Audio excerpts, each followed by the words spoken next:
बिस्मिल्लाहिर्रहमानिर्रहीम। Chapter number 9 chemical equilibrium.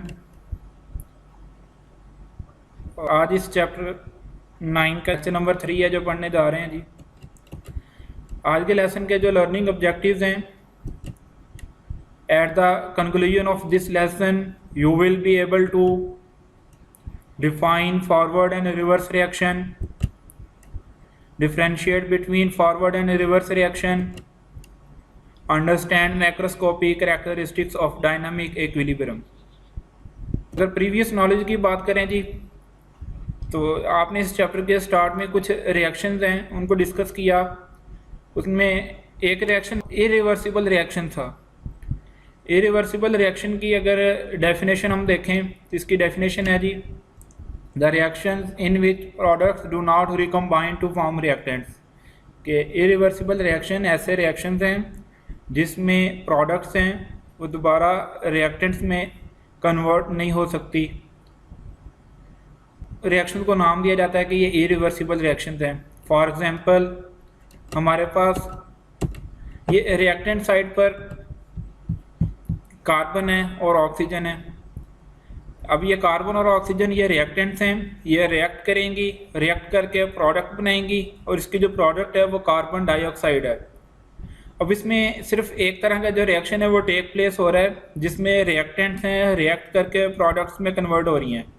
लेकिन अब ये जो प्रोडक्ट कार्बन डाइऑक्साइड है ये दोबारा रिकन्वर्ट नहीं हो सकती कार्बन और ऑक्सीजन में।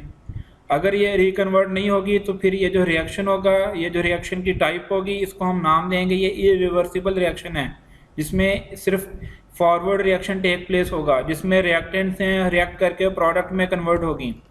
इसी तरह एक और जो टाइप है आपने इस चैप्टर के स्टार्ट में डिस्कस की वो ये थी रिवर्सिबल रिएक्शंस।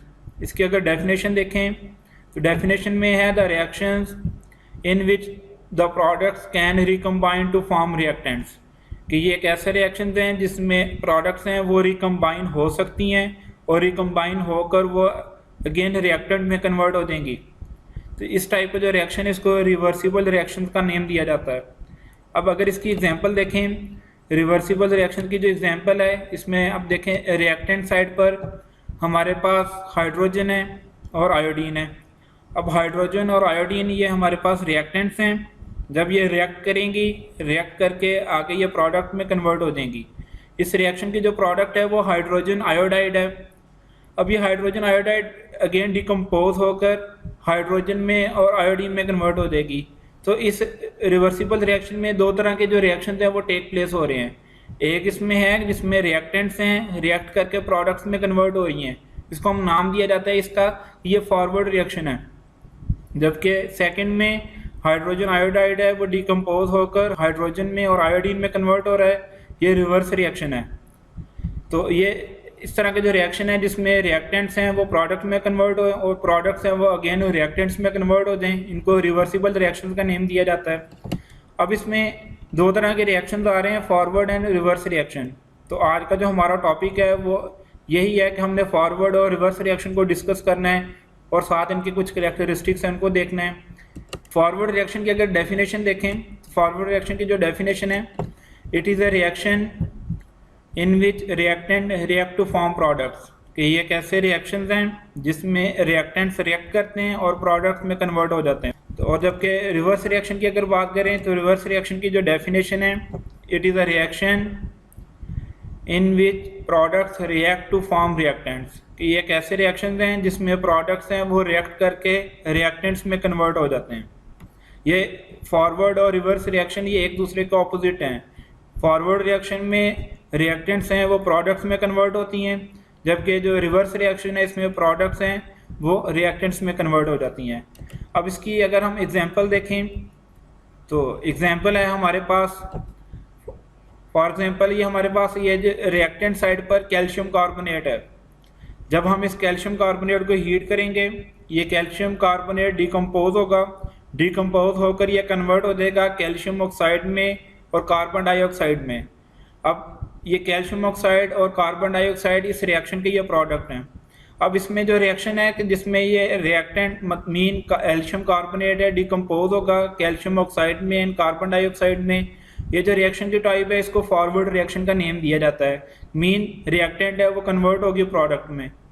फिर इसके बाद कैल्शियम ऑक्साइड और कार्बन डाइऑक्साइड है, ये रिकम्बाइन होंगे। रिकम्बाइन होकर ये अगेन कैल्शियम कार्बोनेट में कन्वर्ट हो जाएंगे। जब ये कैल्शियम कार्बोनेट में कन्वर्ट होंगे तो हम कहेंगे कि ये प्रोडक्ट्स हैं वो रिकन्वर्ट होगी रिएक्टेंट्स में, जिसको हम नाम देंगे ये रिवर्स रिएक्शन है। तो दो तरह के रिएक्शन हो गए, forward reaction and reverse reaction. Forward reaction में रिएक्टेंट है वो प्रोडक्ट्स में कन्वर्ट होंगी और रिवर्स रिएक्शन में प्रोडक्ट्स है वो रिएक्टेंट में कन्वर्ट हो जाएंगी। फिर इसके बाद characteristics of forward and reverse reaction है। तो फॉरवर्ड रिएक्शन का जो फर्स्ट पॉइंट है, it is a reaction in which reactants react to form product, कि एक ऐसा रिएक्शन है जिसमें रिएक्टेंट्स हैं वो रिएक्ट करती हैं, रिएक्ट करके वो प्रोडक्ट्स में कन्वर्ट हो जाती हैं। अब अगर इसकी एग्जांपल देखें तो हमारे पास जो इसकी एग्जांपल है कि फॉर एग्जांपल ये हाइड्रोजन है और आयोडीन है, ये हमारे पास इधर ये रिएक्टेंट है। ये हाइड्रोजन और आयोडीन रिएक्ट करेंगी, रिएक्ट कर हाइड्रोजन आयोडाइड में कन्वर्ट हो जाएंगी। अब हाइड्रोजन आयोडाइड इस रिएक्शन के प्रोडक्ट है। मीन रिएक्टेंट्स ने रिएक्ट किया, रिएक्ट करके प्रोडक्ट्स में कन्वर्ट हो गए। तो ये फॉरवर्ड रिएक्शन की एग्जांपल है। इसी तरह आप देखें ये रिवर्स रिएक्शन है जो फॉरवर्ड रिएक्शन के ऑपोजिट होता है। इसमें देखें it is a reaction in which products react to form reactants, कि यह एक ऐसा रिएक्शन है जिसमें क्या होता है, product react to form reactants, products react करती हैं और रिएक्टेंट्स बन जाते हैं। फॉर एग्जांपल है जी हमारे पास हाइड्रोजन आयोडाइड है जो प्रोडक्ट है और ये डिकम्पोज होगा हाइड्रोजन आयोडाइड और डिकम्पोज होकर ये हाइड्रोजन और आयोडीन में कन्वर्ट हो जाएगा। अब इस रिएक्शन में प्रोडक्ट्स हैं वो रिएक्टेंट्स में कन्वर्ट हो रही हैं, तो ये रिवर्स रिएक्शन की एग्जांपल है। तो ये इनके फर्स्ट पॉइंट्स हो गए फॉरवर्ड के और रिवर्स रिएक्शन के। फिर इसके बाद इनके जो नेक्स्ट पॉइंट है फॉरवर्ड रिएक्शन का, it take place from left to right, जो फॉरवर्ड रिएक्शन है वो लेफ्ट टू राइट है वो टेक प्लेस होता है। फॉर एग्जांपल हाइड्रोजन आयोडाइड है, ये इस रिएक्शन के प्रोडक्ट है, जबकि हाइड्रोजन और आयोडीन इस रिएक्शन के वो रिएक्टेंट है। अब इसमें देखें ये हाइड्रोजन और आयोडीन है। For example hydrogen and iodine है, ये रिएक्टेंट है, ये रिएक्टेंट रिएक्ट करके प्रोडक्ट बनाएंगे हाइड्रोजन आयोडाइड। अब इसमें देखें रिएक्टेंट है वो लेफ्ट साइड पर है और जो प्रोडक्ट है वो राइट साइड पर है। तो फॉरवर्ड रिएक्शन है, रिएक्टेंट्स हैं वो प्रोडक्ट्स में कन्वर्ट होती हैं। मीन लेफ्ट साइड पर जो रिएक्टेंट्स हैं वो कन्वर्ट होकर राइट साइड प्रोडक्ट्स में कन्वर्ट हो जाएंगी। तो इसका मतलब है कि ये जो रिएक्शन है फॉरवर्ड रिएक्शन ये लेफ़्ट टू राइट है वो प्रोसीड करता है। जबकि अगर रिवर्स रिएक्शन की हम बात करें, it take place from right to left, और ये फॉरवर्ड रिएक्शन के ऑपोजिट होता है। इसमें ये जो रिएक्शन है ये राइट टू लेफ्ट है वो प्रोसीड करता है। इसकी अगर एग्जांपल देखें तो एग्जांपल में है हमारे पास ये राइट साइड पर हमारे पास प्रोडक्ट है हाइड्रोजन आयोडाइड, ये डिकम्पोज होगी, डिकम्पोज होकर लेफ्ट साइड पर हाइड्रोजन और आयोडीन में कन्वर्ट हो जाएगी। अब ये रिवर्स रिएक्शन है जो राइट टू लेफ्ट है वो टेक प्लेस हो रहा है। इस तरह ये इसके 2 पॉइंट्स हो गए। फिर इसके बाद जो नेक्स्ट पॉइंट है, at initial stage the rate of forward reaction is very fast, कि जब रिएक्शन स्टार्ट होगा तो फॉरवर्ड रिएक्शन का जो रेट है वो बहुत ज़्यादा तेज़ होगा, जबकि रिवर्स रिएक्शन अब इसका ऑपोजिट है कि in the beginning the rate of reverse reaction is negligible, कि जब रिएक्शन स्टार्ट होगा तो उसमें रिवर्स रिएक्शन का जो रेट है वो निगलिजिबल होगा, ना होने के बराबर होगा। हम इसको ना एक्सप्लेन करते हैं, एक ग्राफ से एक्सप्लेन करते हैं। आपके सामने एक ग्राफ आएगा जिसमें देखें ये वाई एक्सिस पर ये रिएक्शन रेट है और जबकि ये एक्स एक्सिस पर ये टाइम है। Bottom to top reaction rate है वो इंक्रीज़ हो रहा है और लेफ़्ट टू राइट है वो टाइम है वो इंक्रीज़ हो रहा है। 2 टाइप्स की कर्व्स हैं इस ग्राफ में आपको नज़र आ रही हैं। ये वाली जो कर्व है ये फॉरवर्ड रिएक्शन की है और ये वाली जो कर्व है ये रिवर्स रिएक्शन की है। अब अगर इस पॉइंट को हम डिस्कस करें कि at initial stage the rate of forward reaction is very fast, mean जब ये टाइम ज़ीरो होगा रिएक्शन है वो इनिशियल स्टेज पर होगा, फॉरवर्ड रिएक्शन का जो रेट है वो मैक्सिमम है, जैसा आपको ये ग्राफ में नज़र आ रहा है। अब इसमें जैसे जैसे टाइम स्पेंड होगा, ये जो कर्व है इसकी ये डिक्रीज हो रही है, नीचे को आ रही है। In the beginning the rate of reverse reaction is negligible, कि टाइम जब जीरो है तो रिवर्स रिएक्शन का जो रेट है वो क्या है, वो नेग्लिजिबल है, ना होने के बराबर है। फिर इसके बाद इसके आगे पॉइंट है कि it slow down gradually, forward reaction है वो आहिस्ता आहिस्ता स्लो डाउन हो जाता है, उसका रेट है वो कम हो जाता है। जबकि रिवर्स रिएक्शन है इट स्पीड्स अप ग्रेजुअली, कि रिवर्स रिएक्शन है वो स्पीड अप हो जाता है आहिस्ता आहिस्ता। उसकी जो रीज़न है वो ये है बच्चों कि जब टाइम ज़ीरो होगा, मतलब जब हम रिएक्शन स्टार्ट करने जा रहे हैं, इस वक्त हमारे पास सिर्फ रिएक्टेंट्स हैं, प्रोडक्ट्स नहीं होंगी, तो फॉरवर्ड रिएक्शन की जो डेफिनेशन है वो ये होती है, रिएक्टेंट्स हैं वो प्रोडक्ट्स में कन्वर्ट होती हैं, उसको फॉरवर्ड रिएक्शन कहते हैं। तो रिएक्शन के स्टार्ट में हमारे पास सिर्फ रिएक्टेंट्स हैं, प्रोडक्ट्स नहीं हैं, उस वक्त सिर्फ फॉरवर्ड रिएक्शन का रेट होगा, और वो फॉरवर्ड रिएक्शन का जो रेट है वो हाई होगा। फिर जैसे जैसे रिएक्शन प्रोसीड करेगा, रिएक्टेंट्स कम होंगी, रिएक्टेंट्स कम होंगी, तो ये फॉरवर्ड रिएक्शन का जो रेट है वो क्या हो जाएगा, वो भी कम होगा। अब इसी तरह ये जो रिवर्स रिएक्शन है ये स्टार्ट में ये निग्लिजिबल होता है, मीन ना होने के बराबर है। इसकी जो रीज़न है वो ये है कि जब हम रिएक्शन स्टार्ट करते हैं तो हमारे पास प्रोडक्ट्स नहीं होती। तो रिवर्स रिएक्शन की जो डेफिनेशन है वो ये है जिसमें प्रोडक्ट्स हैं वो रिएक्टेंट्स में कन्वर्ट होती हैं। तो जैसे जैसे ये रिएक्शन प्रोसीड करेगा, प्रोडक्ट्स बनेंगी तो वो रिएक्टेंट्स में कन्वर्ट होगी, इस वजह से रिवर्स रिएक्शन का जो रेट है वो क्या हो जाएगा, इंक्रीज़ हो रहा है। फिर एक टाइम आएगा, जैसे इधर ये आपको दिखाई देगा, जहाँ पर आकर दोनों reaction mean forward and reverse reaction के जो रेट हैं वो इक्वल हो गए हैं, रेट इक्वल हो गए हैं, मीन इधर आकर इस पॉइंट पर आकर इक्विलिब्रियम है वो इस्टेब्लिश हो गया है। इक्विलिब्रियम क्या होता है, जिसमें फॉरवर्ड और रिवर्स रिएक्शन का जो रेट है वो इक्वल हो जाता है, मीन दोनों की जो स्पीड है वो इक्वल है। जितनी स्पीड से अब फॉरवर्ड रिएक्शन टेक प्लेस हो रहा है उतनी स्पीड से रिवर्स रिएक्शन है वो भी टेक प्लेस होगा। तो ये तो 4 पॉइंट से फॉरवर्ड और रिवर्स रिएक्शन के, तो ये एग्जाम्स के हवाले में इम्पोर्टेंट है, इनका डिफरेंस है वो पूछा जाता है फॉरवर्ड और रिवर्स रिएक्शन का। फिर इसके बाद जो नेक्स्ट हमारे पास जो टॉपिक है वो है macroscopic characteristics of dynamic equilibrium. Macroscopic mean overall हम किसी चीज़ को डिस्कस करते हैं तो हम इक्विलिब्रियम के कुछ कैरेक्टरिस्टिक्स हैं उसको डिस्कस करेंगे। सबसे जो फर्स्ट वन कैरेक्टरिस्टिक्स है, an equilibrium is achievable only in close system, कि इक्विलिब्रियम है उसको सिर्फ क्लोज सिस्टम है उसमें अचीव किया जा सकता है। इसकी अगर हम एग्जांपल देखें, एक आपके सामने ये डायग्राम है, इसमें देखें ये फ्लास्क है, फ्लास्क में कैल्शियम कार्बोनेट है, इस कैल्शियम कार्बोनेट को हमने हीट किया, कैल्शियम कार्बोनेट डिकम्पोज होगा, डिकम्पोज होकर कार्बन डाइऑक्साइड गैस में और कैल्शियम ऑक्साइड में कन्वर्ट हो जाएगा। तो इसकी ये प्रोडक्ट हैं। इसमें अब जब ये कैल्शियम कार्बोनेट डिकम्पोज होकर कैल्शियम ऑक्साइड में और कार्बन डाइऑक्साइड में कन्वर्ट होगा तो ये इसका फॉरवर्ड रिएक्शन है। अब इसी तरह ये कैल्शियम ऑक्साइड और कार्बन डाइऑक्साइड ये रिकम्बाइन होकर कैल्शियम कार्बोनेट में कन्वर्ट हो जाएंगी। इस तरह ना ये इसमें डायग्राम में आपको नज़र आ रहा है कि ये रिवर्सिबल रिएक्शन है, इसमें दो तरह के रिएक्शन हैं वो अकर हो रहे हैं, फॉरवर्ड भी रिएक्शन भी हो रहा है और रिवर्स रिएक्शन भी हो रहा है। और ये जो रिएक्शन है ये इनकम्प्लीट है। इसी तरह रिएक्टेंट्स है वो प्रोडक्ट्स में कन्वर्ट होंगी, प्रोडक्ट्स हैं वो रिएक्टेंट में कन्वर्ट हो जाएंगी। और ये जो रिएक्शन है ये क्लोज सिस्टम में हो रहा है, ये कॉर्क लगा हुआ नज़र आ रहा है, इसका मतलब है इस सिस्टम के अंदर ना तो कोई चीज़ ऐड हो सकती है, ना ही इस सिस्टम के बाहर है कोई चीज़ है वो जा सकती है। इसी तरह अगर एक और डायग्राम देखें, इसमें भी यही है कि कैल्शियम कार्बोनेट है, ये कैल्शियम कार्बोनेट डिकम्पोज होगा, डिकम्पोज होकर कैल्शियम ऑक्साइड में और कार्बन डाइऑक्साइड गैस में कन्वर्ट हो जाएगा। लेकिन अब ये जो सिस्टम है ये ओपन है, इस ओपन सिस्टम की वजह से कार्बन डाइऑक्साइड गैस है ये स्केप आउट हो जाएगी। तो इस प्रोडक्ट साइड पर जो बाकी रह गया वो कैल्शियम ऑक्साइड है, तो अकेला कैल्शियम ऑक्साइड है वो कैल्शियम कार्बोनेट में कन्वर्ट नहीं हो सकता। इसका मतलब है कि इस डायग्राम में जो आपके सामने जो रिएक्शन नज़र आ रहा है इसमें सिर्फ फॉरवर्ड रिएक्शन है वो होगा, जिसमें कैल्शियम कार्बोनेट है वो कैल्शियम ऑक्साइड में और कार्बन डाइऑक्साइड में कन्वर्ट होगी, लेकिन ये जो प्रोडक्ट हैं वो दोबारा रिएक्टेंट्स में कन्वर्ट नहीं हो सकती।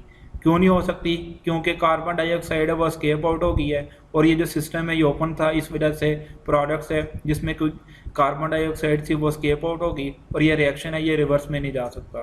तो अगर रिवर्स रिएक्शन नहीं होगा तो इक्विलिब्रियम नहीं आएगा, स्टैब्लिश नहीं होगा, जिसका मतलब है कि जब भी इक्विलिब्रियम एस्टेब्लिश होगा तो वो क्लोज सिस्टम में होगा। फिर इसके बाद इसका जो नेक्स्ट पॉइंट है, equilibrium state reaction does not stop, forward and reverse reaction keeping on take place at the same rate but opposite direction. Mean जब इक्विलिब्रियम एस्टेब्लिश हो जाता है रिएक्शन हमें दिखने में लगता है कि जो स्टॉप हो गया है, लेकिन हकीकत में फॉरवर्ड और रिवर्स रिएक्शन है वो दोनों टेक प्लेस होते हैं, दोनों रिएक्शन का जो रेट है वो सेम हो जाता है, लेकिन उनकी जो डायरेक्शन है वो ऑपोजिट होती है। फिर इसके बाद जो नेक्स्ट पॉइंट है, at equilibrium state the amount of reactants products do not change, even the physical properties like color, density etc remains the same। कि जब इक्विलिब्रियम एस्टेब्लिश हो जाता है तो रिएक्टेंट्स और प्रोडक्ट्स की जो अमाउंट है वो चेंज नहीं होती, जितनी अमाउंट में रिएक्टेंट्स हैं वो प्रोडक्ट्स में कन्वर्ट होते हैं, उतनी अमाउंट में प्रोडक्ट्स है वो अगेन रिएक्टेंट्स में कन्वर्ट हो जाते हैं, और उनकी कुछ physical properties like colour, density etcetera वो भी सेम रहती हैं। फॉर एग्जांपल ये आपके सामने डायग्राम है जिसमें देखें ये रिएक्टेंट साइड पर आयोडीन गैस है और हाइड्रोजन गैस है। हाइड्रोजन गैस है उसका कलर है कलरलेस है, आयोडीन गैस का जो कलर है वो पर्पल होता है। जब ये आयोडीन और हाइड्रोजन गैस है ये रिएक्ट करेंगी, हाइड्रोजन आयोडाइड गैस बनेगी और जिसका कलर है वो भी कलरलेस है। तो जब ये इक्विलिब्रियम एस्टेब्लिश होगा तो इस आयोडीन गैस का जो पर्पल कलर है वो कांस्टेंट हो जाएगा। इक्विलिब्रियम से पहले इसका कलर चेंज होगा, कभी फेड होगा कभी डार्क होगा, लेकिन जब इक्विलिब्रियम एस्टेब्लिश हो जाएगा तो इनका जो कलर है वो कांस्टेंट हो जाएगा। मीन जितने मॉलिक्यूल हैं आयोडीन और हाइड्रोजन गैस के कंबाइन होकर हाइड्रोजन आयोडाइड बना रहे हैं, उतने ही हाइड्रोजन आयोडाइड गैस के मॉलिक्यूल हैं डिकम्पोज होकर आयोडीन और हाइड्रोजन गैस में रिकन्वर्ट हो रहे हैं। इस वजह से इसका जो रिएक्शन में जो कलर है वो कांस्टेंट रहेगा। इसके बाद नेक्स्ट पॉइंट है, an equilibrium state is attainable from either way starting from reactant और फ्रॉम प्रोडक्ट्स। कि इक्विलिब्रियम स्टेट है वो किसी भी डायरेक्शन से वो उसको अटेन किया जा सकता है, या वो इक्विलिब्रियम स्टेट है वो रिएक्टेंट साइड से अटेन होगी, या इक्विलिब्रियम स्टेट है वो प्रोडक्ट साइड से अटेन हो सकती है। फिर इसके बाद इसका जो लास्ट वन पॉइंट है, an equilibrium state can be disturbed and again achieved under the given conditions of concentration, pressure and temperature। कि जब हमारे पास कोई इक्विलिब्रियम एस्टेब्लिश हो गया है, पहले उसका टेम्परेचर और था, उसका प्रेशर और था, टेम्परेचर और था, इक्विलिब्रियम इसमें रिएक्शन में आ गया है, फिर अगर हम उस रिएक्शन मिक्सर का टेम्परेचर चेंज कर दें या प्रेशर चेंज कर दें या उसमें कंसंट्रेशन चेंज कर दें, तो फिर वो कह रहा है कि उन चीज़ों को चेंज करने के बाद अगेन उसमें इक्विलिब्रियम एस्टेब्लिश किया जा सकता है। नेक्स्ट है जी रिकैपिटुलेशन। मीन के अभी जब आज हमने ये लेसन है वो स्टार्ट किया तो इसमें हमने कौन कौन सी चीज़ें हैं वो डिस्कस की हैं। सबसे पहले हमने इसमें definition of forward and reverse reaction को डिस्कस किया कि फॉरवर्ड रिएक्शन वो था जिसमें रिएक्टेंट्स हैं वो प्रोडक्ट्स में कन्वर्ट हो जाती हैं, जबकि रिवर्स रिएक्शन वो था जिसमें प्रोडक्ट्स हैं वो रिएक्टेंट्स में कन्वर्ट हो जाती हैं। और ये फॉरवर्ड और रिवर्स रिएक्शन ये एक दूसरे के ऑपोजिट हैं। फिर इसके बाद हमने जो डिस्कस किया characteristics of forward and reverse reaction है कि 4 कैरेक्टरिस्टिक्स से जो हमने डिस्कस की है। फर्स्ट कैरेक्टरिस्टिक्स था कि फॉरवर्ड रिएक्शन है वो इसमें होता है कि रिएक्टेंट्स हैं वो प्रोडक्ट्स में कन्वर्ट हो जाती हैं, जबकि रिवर्स रिएक्शन में प्रोडक्ट्स हैं वो रिएक्टेंट्स में कन्वर्ट होते हैं। फिर हमने इसमें देखा कि फॉरवर्ड रिएक्शन है वो left to right take place करता है और रिवर्स रिएक्शन है वो right to left take place करता है। फिर इसके बाद हमने जो थर्ड कैरेक्टरिस्टिक्स इसको डिस्कस किया वो ये था कि बिगनिंग में फॉरवर्ड रिएक्शन का जो रेट है वो फास्ट होता है, जबकि रिवर्स रिएक्शन का जो रेट है बिगनिंग में वो स्लो होता है, निगलिजिबल होता है। फिर इसके बाद जो लास्ट वन पॉइंट था वो ये था कि फॉरवर्ड रिएक्शन है वो ग्रेजुअली स्लो होता है, जबकि रिवर्स रिएक्शन है वो ग्रेजुअली इंक्रीज हो जाता है। तो ये उसके कैरेक्टरिस्टिक्स से फॉरवर्ड और रिवर्स रिएक्शन के। फिर इसके बाद हमने macroscopic characteristics of dynamic equilibrium को डिस्कस किया, जिसमें जो उसका फर्स्ट वन कैरेक्टरिस्टिक्स था वो ये था कि डायनामिक इक्विलिब्रियम है वो क्लोज सिस्टम में अचीव किया जा सकता है। बताया गया जब इक्विलिब्रियम एस्टेब्लिश होता है तो फॉरवर्ड और रिवर्स रिएक्शन की जो स्पीड है वो इक्वल हो जाती है, लेकिन उनकी जो डायरेक्शन है वो अपोजिट होती है। फिर इसके बाद हमने कैरेक्टरिस्टिक्स को डिस्कस किया कि जब इक्विलिब्रियम एस्टेब्लिश होता है तो उसमें उनकी जो अमाउंट है रिएक्टेंट की और प्रोडक्ट की वो चेंज नहीं होती, उनके कलर सेम रहते हैं उनका। फिर इसके बाद हमने जो डिस्कस किया वो ये था इक्विलिब्रियम जब इस्टेब्लिश हो जाता है तो उसमें जब उसकी कंसंट्रेशन टेम्परेचर वगैरह चेंज करें तो उसको अगेन है वो अचीव किया जा सकता है। तो ये चीज़ें हमने डिस्कस कर ली। लास्ट में आपके लिए असाइनमेंट है, इसमें असाइनमेंट में जो क्वेश्चन नंबर 1 है, what would happen to the reversible reaction if the lid on the top of the glass jar will be open. Mean आपके पास कोई एक फ्लास्क है जिसमें एक रिएक्शन हो रहा है, वो जो रिएक्शन है वो रिवर्सिबल है। फॉर एग्जांपल उस रिवर्सिबल रिएक्शन में कोई गैस है, मतलब उस रिएक्शन मिक्सर में कोई गैस भी है और आपने उस ग्लास जार का जो लिड है उसको ओपन छोड़ दिया है, तो उसका लिड ओपन छोड़ने का उस रिवर्सिबल रिएक्शन के ऊपर क्या असर होगा, वो कंप्लीट होगा वो नहीं होगा, तो ये आपने एक बताना है। फिर इसके बाद जो क्वेश्चन नंबर 2 है, why the amounts of reactant and product do not change in reversible reaction. जब रिवर्सिबल रिएक्शन अकर होता है तो उसमें रिएक्टेंट और प्रोडक्ट की जो अमाउंट है वो चेंज क्यों नहीं होती। आज के लिए इतना ही काफ़ी है। अल्लाह हाफिज़, टेक केयर।